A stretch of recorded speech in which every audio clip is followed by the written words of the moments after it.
Good morning and welcome to Daylight Church Online. We're just so thankful that you're joining us this morning and hope that you have a great experience. We want to let you know that if you'll go to mydaylightchurch.com, there's a card there that says Online Church. And on the Online Church card, it'll tell you everything you need to know about being a part of our online church community, how you can get involved in small groups, how you can give financially, how you can be involved in the service projects that we do. So even if you're in Kansas or Cambodia, you can sure join us and be a part of our church.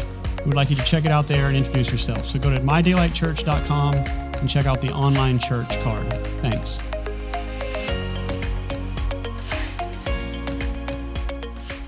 There was a man who had 2 sons.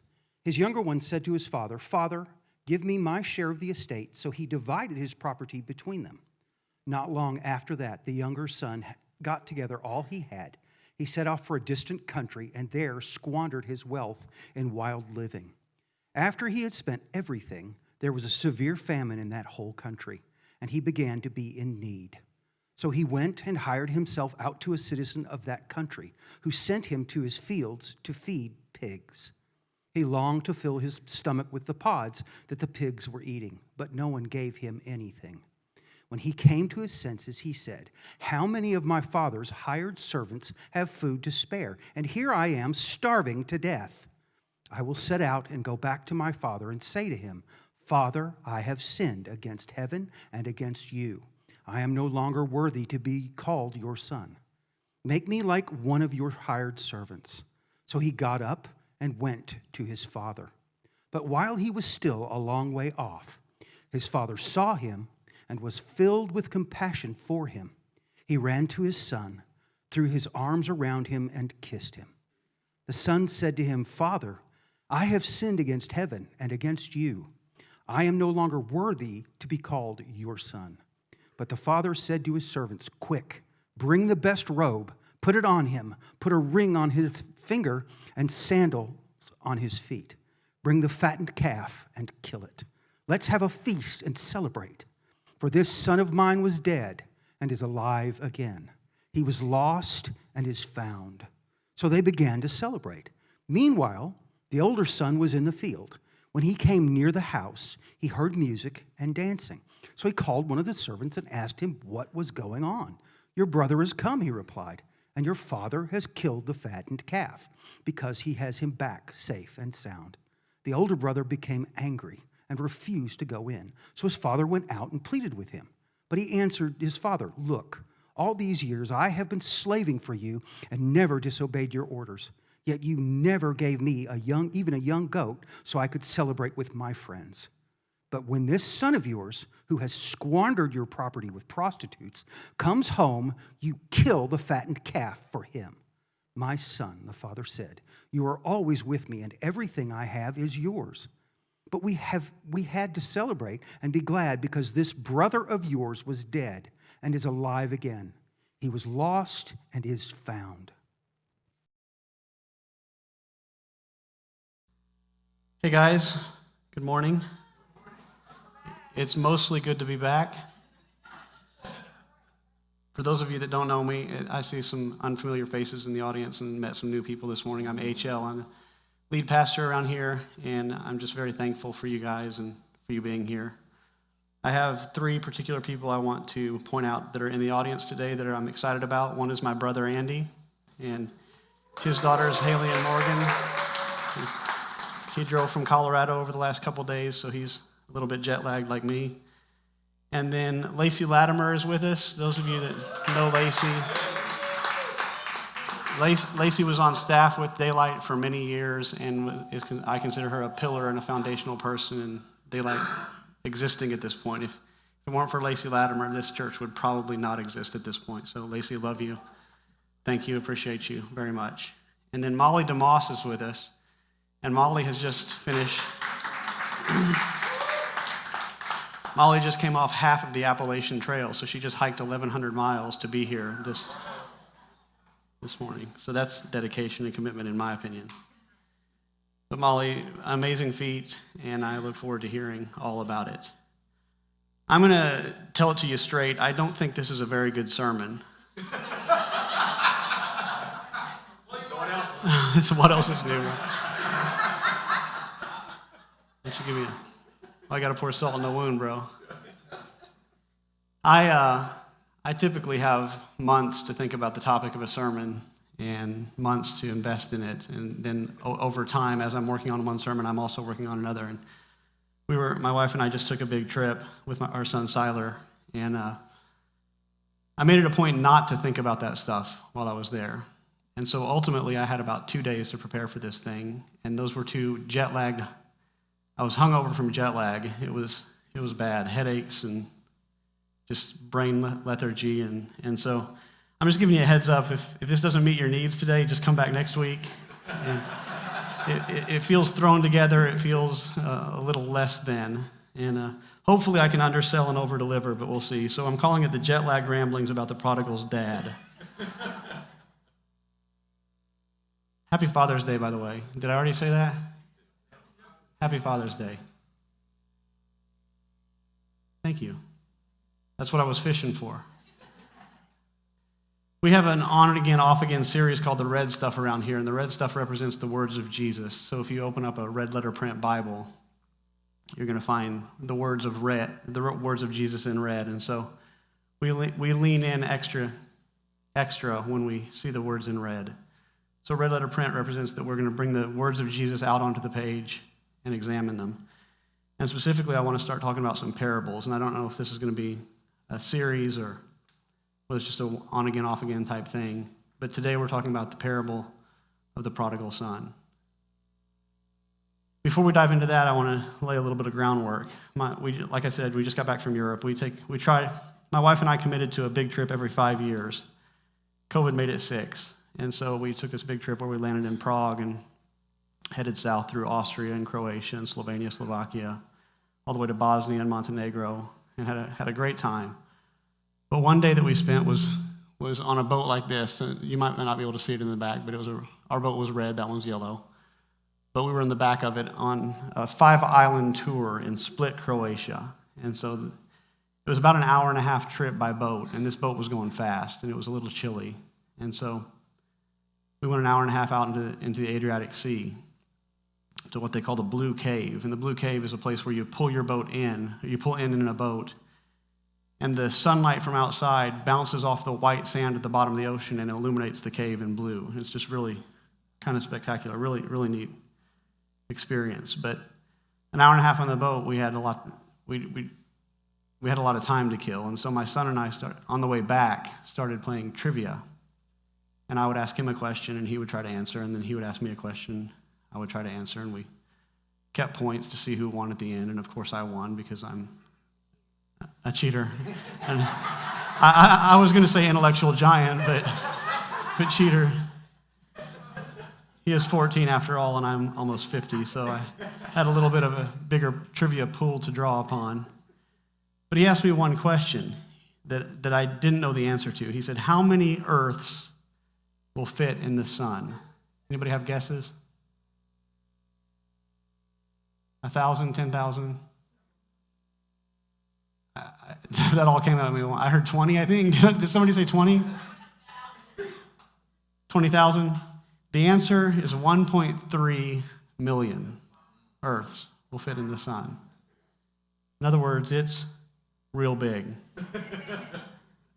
1.3 million. And that was especially emphasized on the flight home. We boarded a flight in Prague and flew to Amsterdam, and then from Amsterdam to Atlanta. And the Amsterdam to Atlanta flight was 9 hours and 30 minutes of flying at 450 or 500 miles an hour at an altitude of 45,000, 50,000 feet, where you can see the curvature of the earth a little bit outside the window.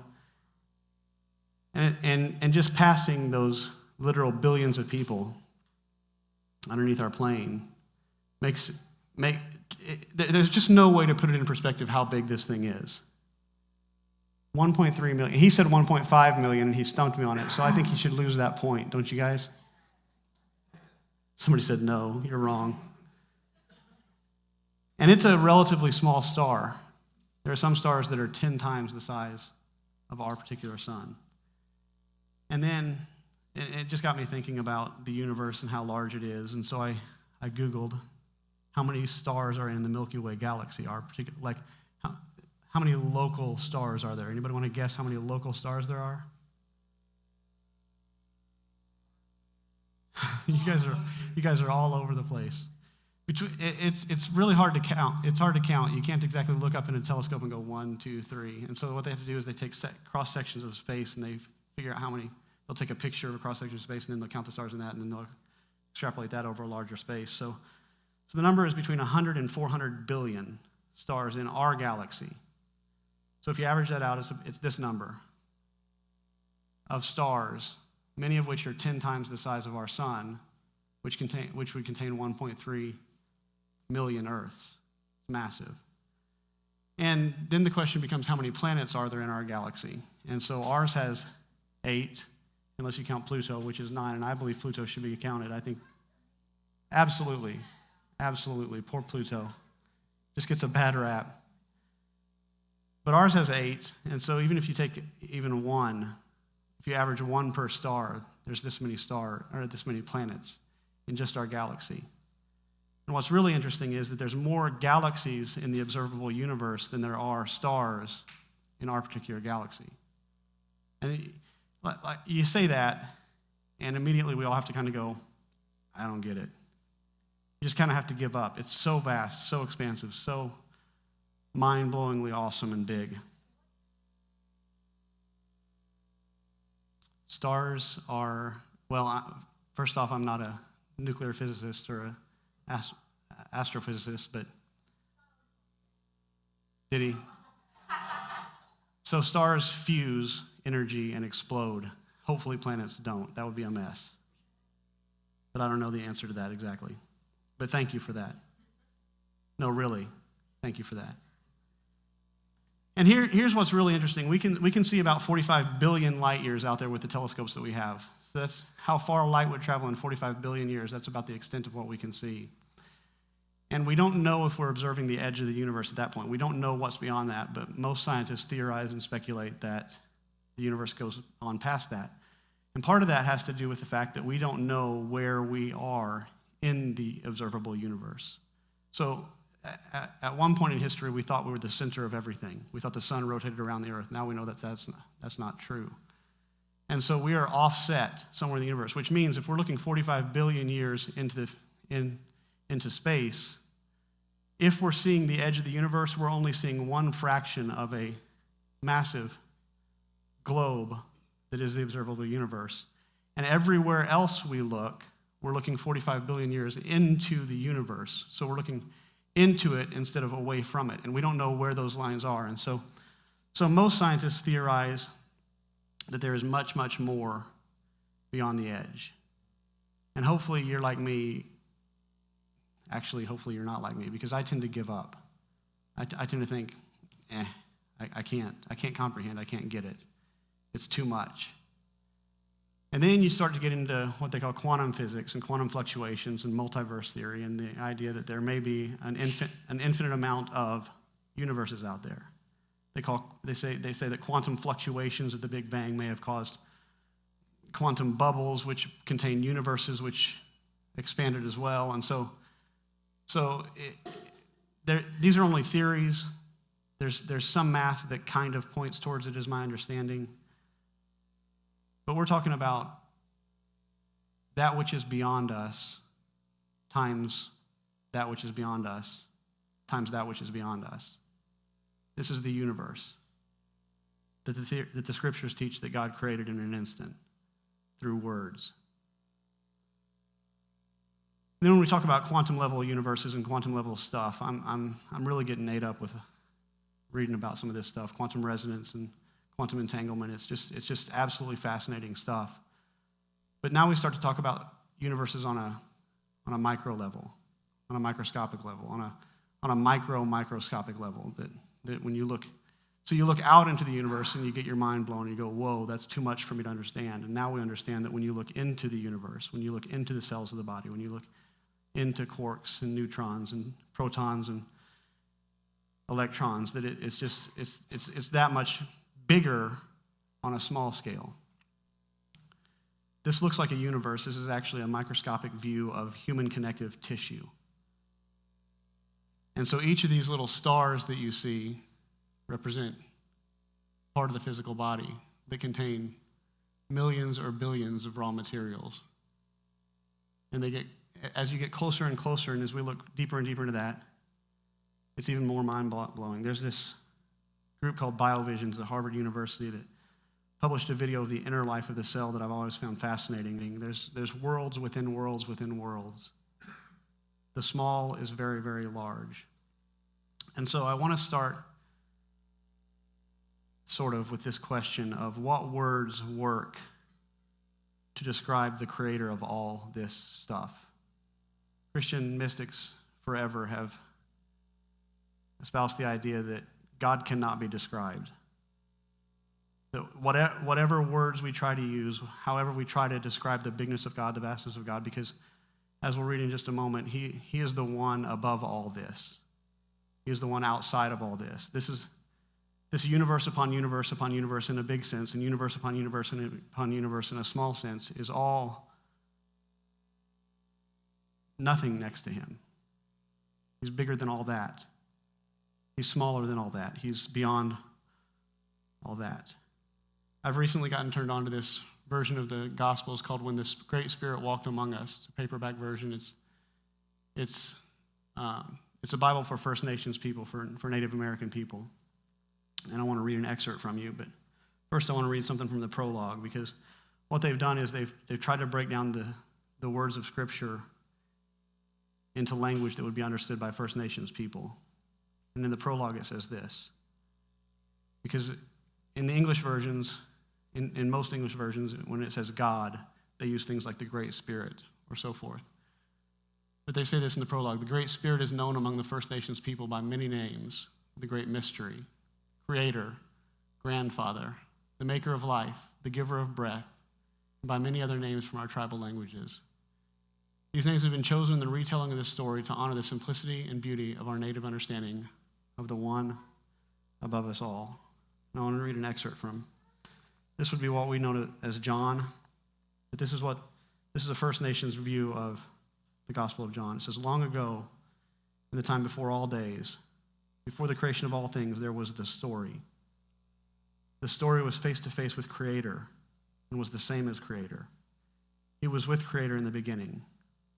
The story made everything there is. Nothing was made except by him. Life was in him and shined its light on all human beings. This is the true light that comes to all the peoples of the world and shines on everyone. His light shines into the darkness of the world, and the darkness cannot put it out. Even though he made all people, not everyone recognized him. Even his own tribe did not welcome or honor him. But all who welcome and trust him receive their birthright as children of the Great Spirit. They are born in a new way, not from a human father's plans, but born from above. I love feeling like I'm getting in somebody else's skin when I read this. I love the fact that it exists. I love the fact that we can view God as the great mystery and call God. When you say the word God, you have life experiences that have led you to a point where you think you know something. And even this passage says the great mystery, the one above us all. It expands our horizons. It expands the way we think about God. It can be very scary to think about God this big. There's a very, very, maybe the most famous sermon of all time next to the Sermon on the Mount. It's called Sinners in the Hands of an Angry God by Jonathan Edwards. I don't espouse the sermon, Sinners in the Hands of an Angry God. I find it kind of repugnant, actually. I had people leave my church years ago because I said that Jonathan Edwards needed to add to his theology some Prozac.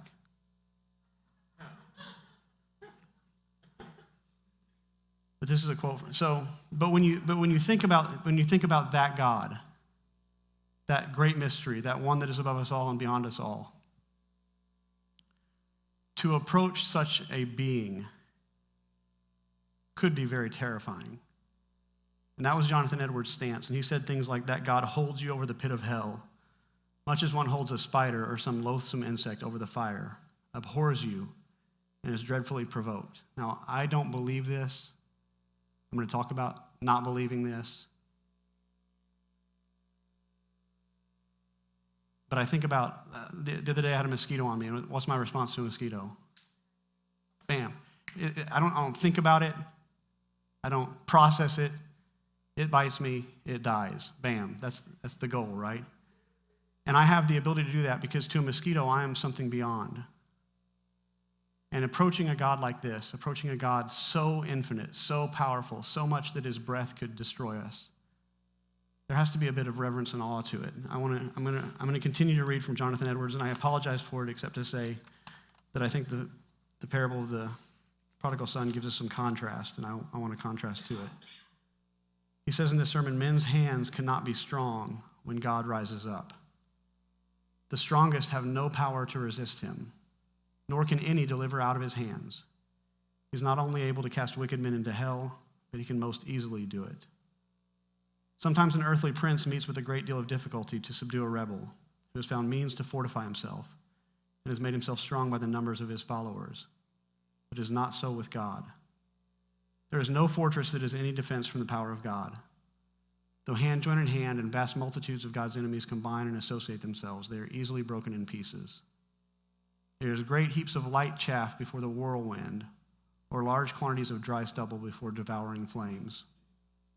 We find it easy to tread on and crush a worm that we see crawling on the earth, so it is easy for us to cut or singe a slender thread that anything hangs by. Thus easy it is for God, when he pleases, to cast his enemies down to hell. What are we that we should think to stand before him, at whose rebuke the earth trembles, and before whom the rocks are thrown down? Now, I think Jonathan Edwards, like I said, he could use some Prozac. I just think he was way, way off about his view of God. But he's on to something about the vastness of God. He's on to something about, I'll say it like this: if God desired such, Jonathan Edwards' sermon would be accurate. There's no stopping this God. There's no containing this God. There's no controlling this God. There's no fully understanding this God. This God is far, far beyond what we can even speak of. Our language fails to work in describing this God. Billy Graham once told a story of his child who had stepped on an anthill, and the child felt sad about destroying the ant's home and killing some ants. And he bent down on the grass and tried to look at the anthill, and he told his dad, he said something along the lines of, "I wish I could tell them how sorry I am." And Billy Graham said, and this may be just a Reader's Digest version of, it might be a sermon story, a preacher's story, I don't know. But he said the only way you could ever do that would be to become an ant.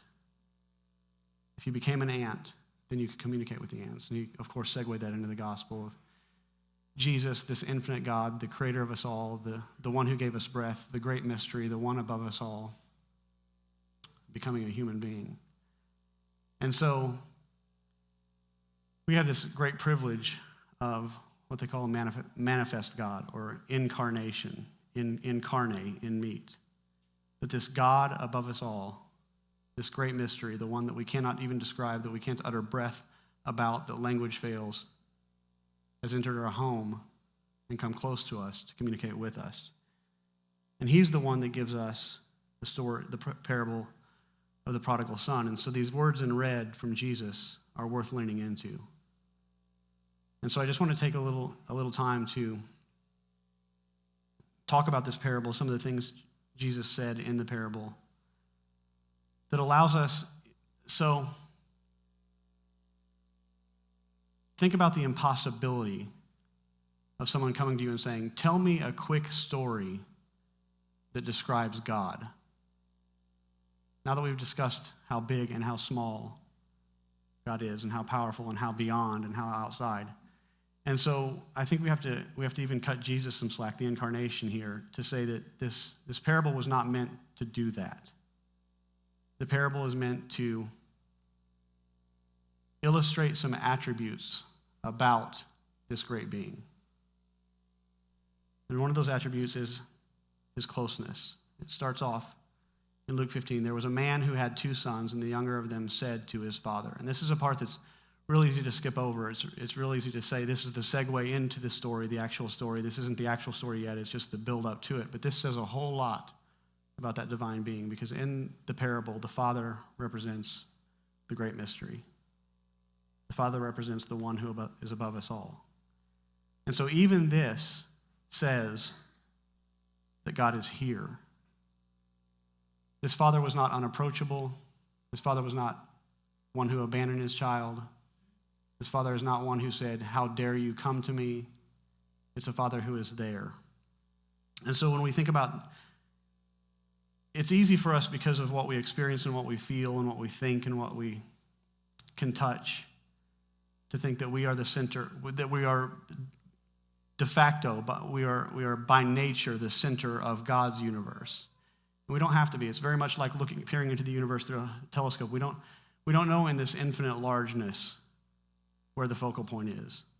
We don't know in the infinite smallness where the focal point is. It would be, without revelation, some kind of pseudo-arrogance to assume naturally that we are the center of God's universe. But Jesus, the revelation of God to man, seems to indicate that we are in some sense. We want to say, where is God in all this? Where is God in the bigness? Where is God in the smallness? And this passage says he is here. He's approachable. He's close. You can speak to him. Jesus went around saying things like this: repent, for the kingdom of heaven is at hand. And repent means reorient. It means God is close. And so the parable starts off with this foundation of the unapproachable one, the one who is infinite and expansive in ways that we can't even start to comprehend or describe, is right here, is available to be spoken with. Then it goes on to say that the younger of them said to his father, "Father, give me the share of property that is coming to me." And then what the father responded with is he divided his property between them. There's so much to unpack here that we don't have time for. This was a tremendous insult to the father. It was the son saying, when you die, I get your stuff. The stuff is what I really want. Let's fast forward. Let's just move to that point where you're dead to me, I'm dead to you, and I get your stuff and I go. And what is the father's response? He says, okay. He offers liberty. And I wanted to say God is libertarian, but libertarian carries political concerns. But it's this idea that I was listening to a podcast recently. It was a conversation with Thomas J. Ord. He's a philosopher and theologian. And he was talking about the difference between omnipotence and omnipotence. And I won't get into all that today, except to say that God's power, his maximal power, which is how most describe omnipotence, is confined and constrained by his character. And it has a lot to do with love existing outside of control. And it starts to dive into the theology of suffering and the presence of evil in the world. And there's just so much to unpack here. I want to simply say that God allows you to do what is not in your best interest freely. That's what happens in this situation. And that's, in my opinion, the cause of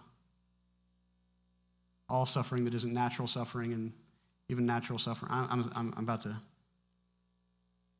I have to process what's in my head, which is what I want to say here today. And so I'm gonna fast forward a little bit, but I gave my son some euros after we returned from Europe. My son Judson is way into money. Like he's got this pile of cash that he hides in his closet, and he goes through and he counts it. I don't know what it is about it. He's not Scrooge McDuck or anything like that, but so I brought him some coins and euros, and he said, "How much is that?" And I said, "It's about $4." It's like, ooh, that's great. So I give him this money. Now let's say it had been a more substantial amount. Let's say it was $1,000, right? And I say, "This money is yours." And he says, "Good, I'm going to buy Oreos. I'm going to buy $1,000 worth of Oreos."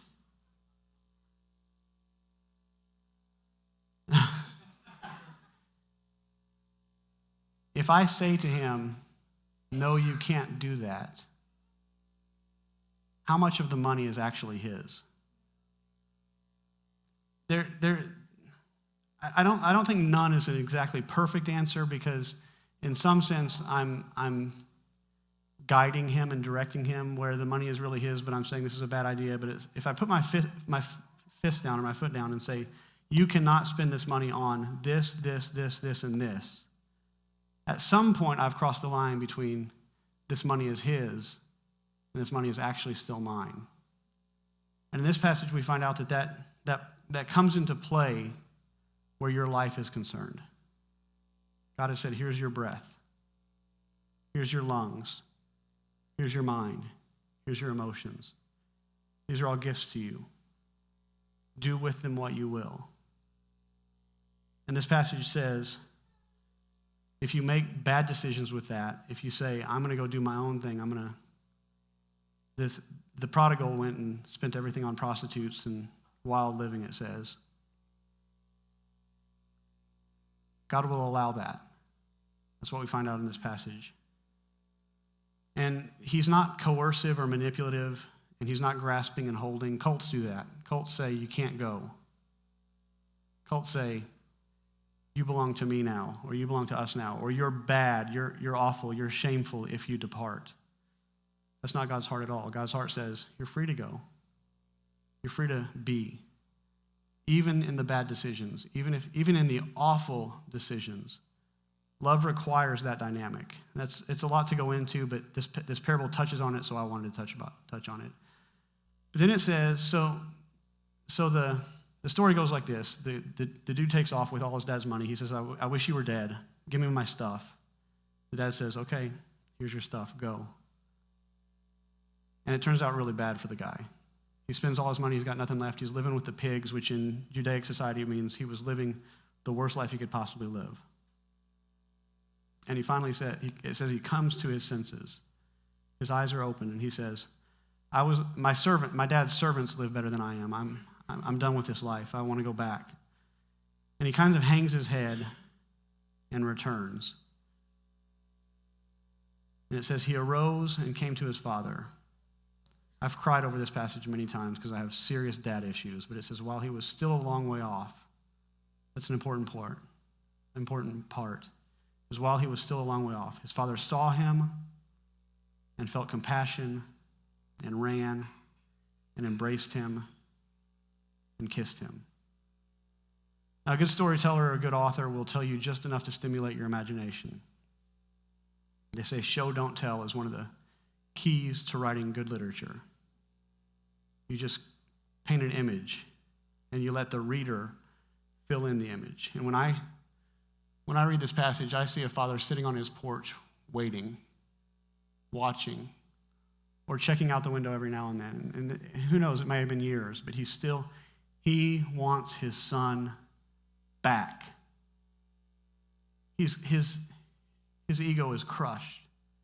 His neighbors look upon him with shame because of how he raised his boy.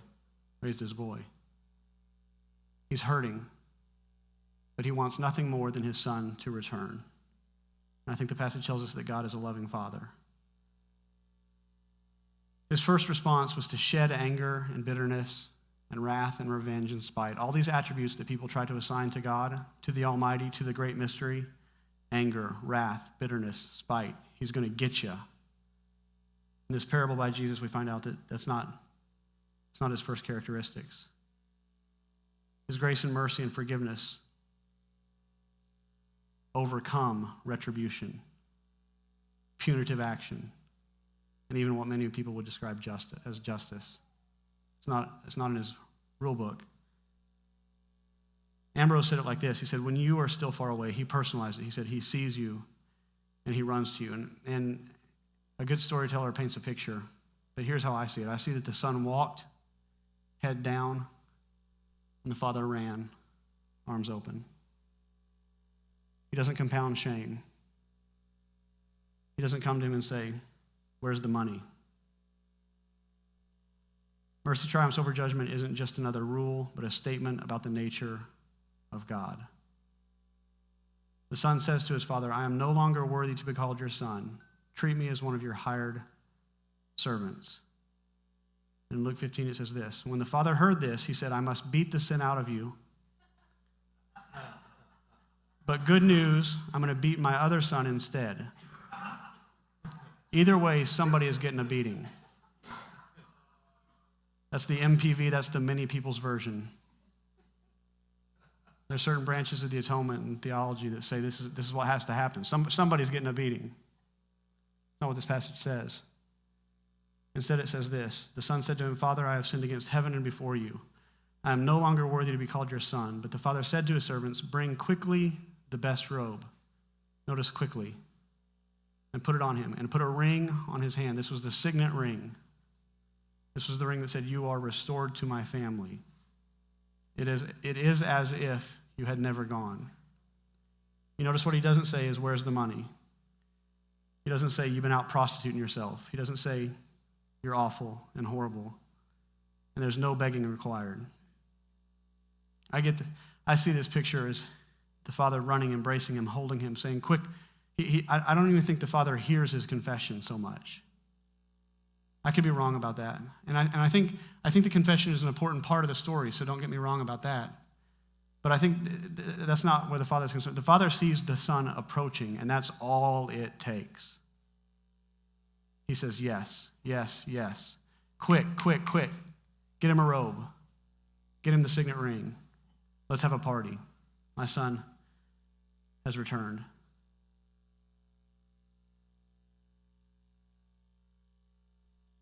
I read this week that someone talking about the context of this story says, in this context, it means that he had abandoned the Holy Land to go voluntarily into exile, into a Gentile, pagan country where he could live loosely without being censured by fellow Jews living all around him. This would have been a you're dead to me moment. Families pronounce you're dead to me all the time in the world right now. There's something unholy about that. This would have been one of those moments, but that's not the father's response. And remember, who is the father in the story? Let's rethink that word. The great mystery, the one who is beyond, the holy of holies,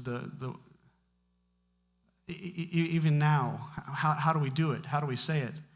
That's the one that Jesus is describing in this story. The one who could, in Jonathan Edwards' view, squash us like a spider, burn us alive, breathe and knock us away and annihilate us. I saw a clip recently where a son was learning to drive, and it's a horrible and slightly funny. It's one of those things that you kind of laugh at and you feel really bad for laughing about it. But this dad teaching his son to drive, and in the clip, as soon as they take off, the dad's going, no, the brake, and he's reaching for the steering wheel and crash, boom, and they both lurch forward, and this kid has hit something. And the dad goes, it's okay. And again, that's one of those moments with my dad issues that I think, holy smokes, how do you do that? But this is the kind of father that Jesus is describing here. I'm going to skip ahead a little bit. Jason Clark says this, it's one of my favorite moments of theology that I've ever heard. A relationship where the son is always desperate for the father is dysfunctional. That's something to chew on for later. But he doesn't stop there. He kills the fattened calf. He starts a celebration. And so it doesn't end with, okay, you're accepted. All right, now you get to go to heaven, or you get to be part of my family, or I will concede that based upon your confession of faith, now you can come into eternity with me. It goes way beyond that. With my kids ask me all the time, who's your favorite? And I always say that kid. So if Judson says to me, who's your favorite? Judson. Every now and then I'll throw him for a loop. I'll say, Mom. Or Judson will ask me and I'll say, Siler's my favorite. No, really, Dad, who's your favorite? Elena is my favorite. But we play this game about who's the favorite. And this is what we find in this passage is, my son who was lost has come, celebrate, party, it's exciting. It doesn't stop with just acceptance. It moves on into something bigger and grander than that. It says, 1 John says, see what great love the Father has lavished on us that we should be called children of God, and that is what we are. Ephesians says God had decided in advance to adopt us into his own family by bringing us to himself through Jesus Christ. That is what he wanted to do, and it gave him great pleasure. Romans 8 says, since we are his children, we are his heirs. This is where things get really messed up in this passage. When he gave him the signet ring, he said, you're still an heir. I know you took half my stuff. I know your brother's got half stuff, but now we got to figure out what to do with the old stuff because now I got 2 sons again. Whoa. No wonder the son gets so upset. I need to close here, so I'm not going to belabor this point, but the other son, the one who stayed, the one who didn't insult his dad, the one who was the good Christian boy, the one who was the righteous one, who was always there, who never backslid or walked away. Now he's pretty peeved about this whole thing because he never got a fattened calf. He never even got a goat. He never got much at all, it feels like. Because he said, this is the father's response to him, son, you are always with me, and all that is mine is yours. It was fitting to celebrate and be glad, for this your brother was dead and is alive. He was lost and is found. And I believe Jesus shows the gutter on this. And so I've thought a lot about the narrow road nowadays, and I don't have time to really go into it, but we think of the narrow road as all the pagans and sinners and heathens and sex, drugs, and rock and roll and all the addicts and violent people, and that the narrow road is not being on that path, but this describes something else. It says, yes, there's a gutter of hedonism, there's a gutter of selfishness, there's a gutter of wickedness, there's a gutter of walking off away from God and saying, I want nothing to do with God, I don't care, I'm going to do my thing, I care about me, and that's all I care about. And that's a bad gutter to be in. But the other gutter people find themselves in is those folks don't belong. It's standing on this side of the road saying, I'm on the narrow path. I am the good one. I'm the righteous one. I'm the one that never left. I am the holy one. And what we find in this passage is that's a part of the narrow road that you don't want to be in either. It's an unacceptable place to be. If we want to emulate the Father, we have to run arms open to anyone, anywhere, including the self-righteous and the unrighteous. Anyone that turns to the Father is embraced. So I want to close with this idea that there's a God who protects and provides. This great mystery, the one who is above us and all, above us, above all of us. He doesn't leave and he never dies.